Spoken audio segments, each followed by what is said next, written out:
kali ini kita akan membahas soal hantu, atau lebih tepatnya lagi soal penampakan hantu.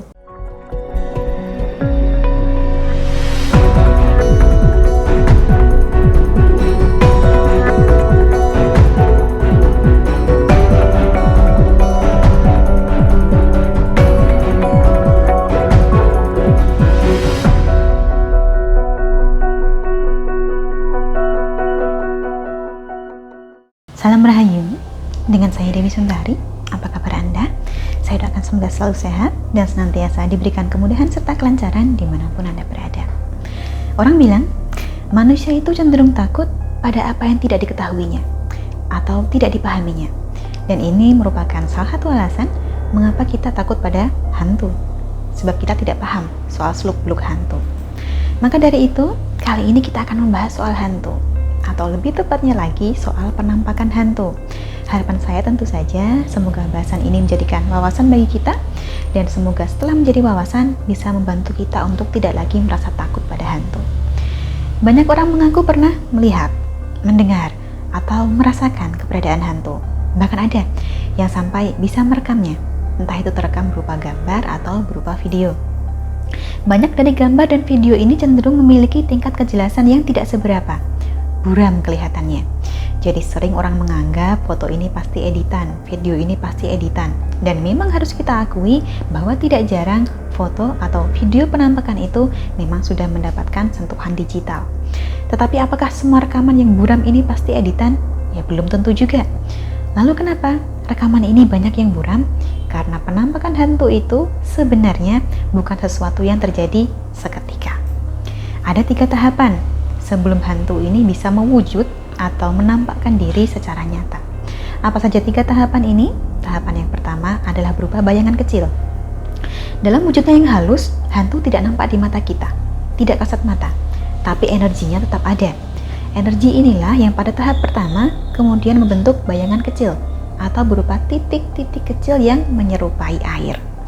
Meskipun belum nampak secara penuh, di tahap pertama ini pun keberadaan sang hantu sudah bisa dirasakan oleh sebagian orang, sehingga menjadikan orang tersebut berhalusinasi atau ketakutan.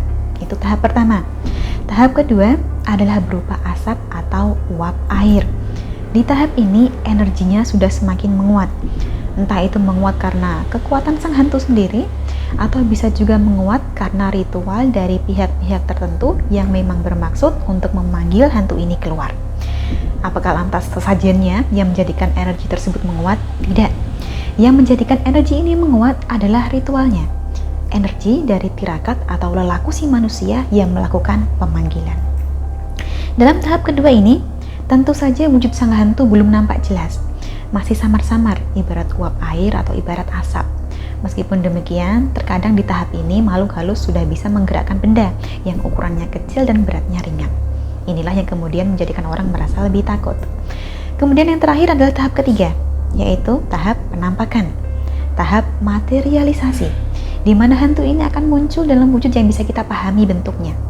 Bisa dibilang di tahap ini energi yang ada sudah semakin menguat. Tetapi jika Anda menjumpai sang hantu di tengah-tengah proses antara tahap kedua dan tahap ketiga, maka memang bisa jadi hasil tangkapannya akan menjadi buram.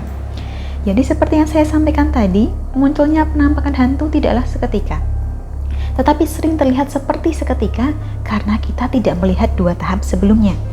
Pertanyaannya sekarang, harus bagaimana bila kita berhadapan dengan hantu? Ya, kalau memang Anda sengaja melakukan ritual untuk melakukan pemanggilan hantu, maka Anda harus siap dengan konsekuensi itu.